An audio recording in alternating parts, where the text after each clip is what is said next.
ठीक है सर। वो पीछे भी थे एक दो पत्रकार ना, आगे बुला लो। आगे पंडित जी आगे आगे अच्छा करें भाई स्टार्ट। ठीक है सर, जो आज का कार्यक्रम जी, देखिए आज ये कार्यक्रम अटल विचार जागृति मंच हिसार के द्वारा श्रीमान अटल बिहारी वाजपेयी जी के जन्म दिवस के ऊपर यहाँ पर रखा गया था।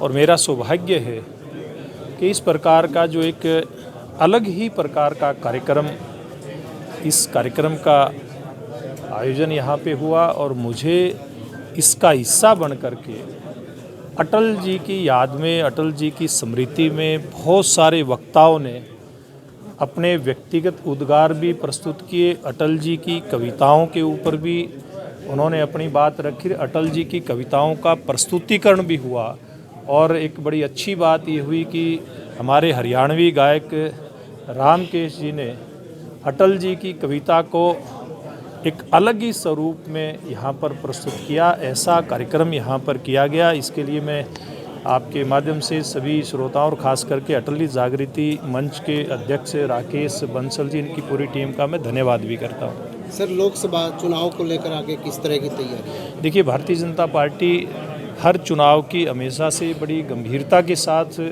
तैयारी करती है और उसी तैयारी के अंदर आज भारतीय जनता पार्टी का कार्यकर्ता लगा हुआ है। हर कार्यकर्ता अपने अपने काम पर लगा हुआ। आज भी जैसे बेशक यहाँ कार्यक्रम था तो भी हमारे बहुत सारे हमारे यहाँ पर जो कार्यकर्ता आए हैं, चाहे रणबीर गंगवा जी की बात करें, जोगीराम सिहाग जी की बात करें, मेयर गौतम सरदाना जी की बात करें, जिला अध्यक्ष जी की बात करें, ऐसे सब लोग किसी न किसी कार्यक्रम के अंदर जा कर के आए हैं। आज सब लोगों ने, चाहे वो सुशासन दिवस का कार्यक्रम है या फिर सशक्त भारत संकल्प यात्रा, एक मजबूत भारत, विकसित भारत संकल्प यात्रा, जिसको मोदी जी की गारंटी वाली गाड़ी की यात्रा भी कह रहे हैं, उस कार्यक्रम में हिस्सा लेकर के बहुत सारे लोग यहाँ पर पहुँचे। तो ये हमारी लोकसभा की तैयारियों का ही हिस्सा है। सर, आज जैसे जींद में कार्यक्रम था कांग्रेस पार्टी का, उदय भान जी ने एक बड़ी विवादित बात बोली है कि जैसे झुका हुआ जाट और टूटी हुई फाट किसी काम की नहीं होती। अब जाट जैसे जब आंदोलन हुआ, उनके आंसू नहीं देखे राकेश टिकैत के, और साक्षी मलिक भी जाट थी, उनके आंसू नहीं दिखे। तो क्या कहना चाहेंगे? देखिए, मैंने ये बात सुनी तो नहीं है उन्होंने क्या कहा है, लेकिन मैं आपकी बात मान करके ये कह सकता हूँ कि कांग्रेस पार्टी के लोग इस प्रकार की गलत टिप्पणियाँ हमेशा से करते रहे हैं।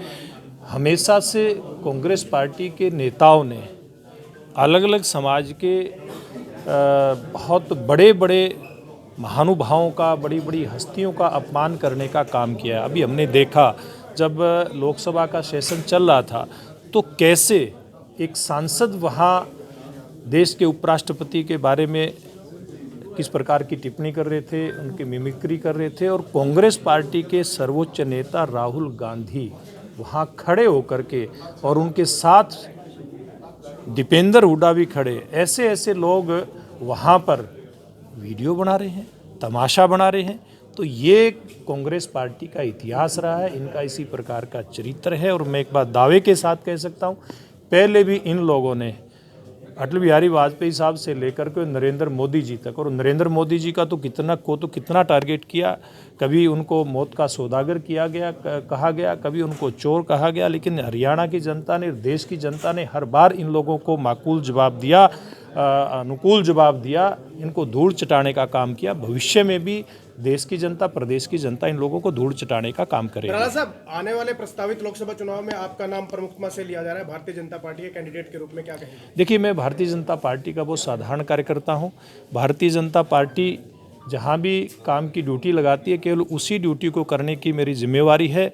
कौन कहाँ क्या लड़ेगा, क्या करेगा, ये काम भारतीय जनता पार्टी के नेतृत्व का है। हमारा काम तो पार्टी के लिए दरी बिछाने से लेकर के और कार्यक्रम करना, लोगों के बीच में केंद्र सरकार की, हरियाणा सरकार की उपलब्धियों को जन जन तक लेकर के जाने का काम है। वो काम मैं और हमारी पूरी टीम यहाँ पर बहुत अच्छे तरीके से कर रही है, जैसे हमारे कैप्टन भूपेंद्र जी के नेतृत्व में हमारे हिसार की टीम कर रही है। 5 नगर निगम के जो चुनाव है देरी से है और कांग्रेस है सवाल उठा रही है। देखिए, ये एक प्रक्रिया होती है जिसमें वार्ड बंदी से लेकर के वोट बनना, वोट कटना, नए क्षेत्रों का कटना, शामिल होना, बहुत सारी चीज़ें होती हैं और चुनाव आयोग ही इस बात के ऊपर बेहतर जवाब दे सकता है, क्योंकि इसमें बहुत सारे स्टेप होते हैं और बगैर पूरे हुए चुनाव कभी होता नहीं है। मैं समझता हूँ जब ये सारी प्रक्रिया पूरी हो जाएंगी, और समय तो मैं कह नहीं सकता, ज़रूर इस प्रकार के चुनाव पहले भी हुए हैं और भारतीय जनता पार्टी ने तो पिछली बार एक साथ पांचों के पांचों निगम जीतने का भी रिकॉर्ड कायम किया और भविष्य में भी करेगी। और कांग्रेस पार्टी के लोगों का ये मंसूबा भी पूरा कर देंगे, ये चुनाव भी हो जाएगा और उनका दम भी देख लेंगे। शैलजा प्रदेश में यात्रा शुरू करने जा रही है, जी, क्या उसका इम्पैक्ट आएगा या कुछ? देखिए, पूर्व में भी यात्राएं हुई हैं और यात्राओं में किस प्रकार के इनके हाल हुए हैं, हाल बेहाल हरियाणा की जनता देख चुकी है और ये लोग अपनी टीम तक नहीं बना सके। शैलजा जी बहुत वरिष्ठ नेता हैं, हम उनका आदर भी करते हैं एक नेता के नाते, लेकिन कांग्रेस पार्टी ने, कांग्रेस के नेतृत्व ने बहुत सोच समझ करके अनुसूचित जाति वर्ग से कांग्रेस पार्टी को अध्यक्षता दी थी।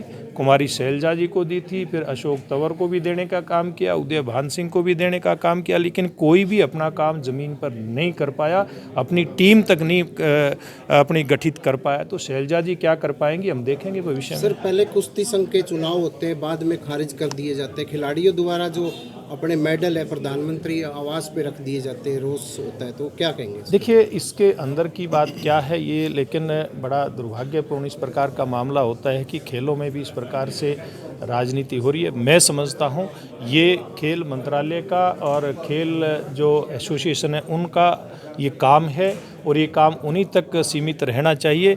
हम जैसे लोग इसके बीच में घुसेंगे तो ज़्यादा इसमें समस्याएं आएंगी और हमारे देश के खिलाड़ी कैसे उनका भविष्य उज्जवल हो, कैसे वो देश के लिए पदक लेकर के आए, इस बात की चिंता सब लोगों को करनी चाहिए। सर, गठबंधन सरकार को लेकर विरोधाभासी बयान परस्पर आ रहे हैं। कभी अजय सिंह चौटाला का बयान आता है कि वीरेंद्र सिंह कौन होते हैं, फिर उसके बाद दिग्विजय सिंह चौटाला का बयान आता है कि गठबंधन जारी रहेगा, उधर से धनखड़ साहब बोलते हैं कि नहीं रहेंगे। देखिए, ये सारी बातें कौन क्या कहता है इसका कोई अर्थ नहीं है। ये हमारा पार्टी का प्रदेश का नेतृत्व और केंद्रीय नेतृत्व इस बात को तय करेगा कौन किसके साथ जाएगा, कौन किसके साथ नहीं जाएगा।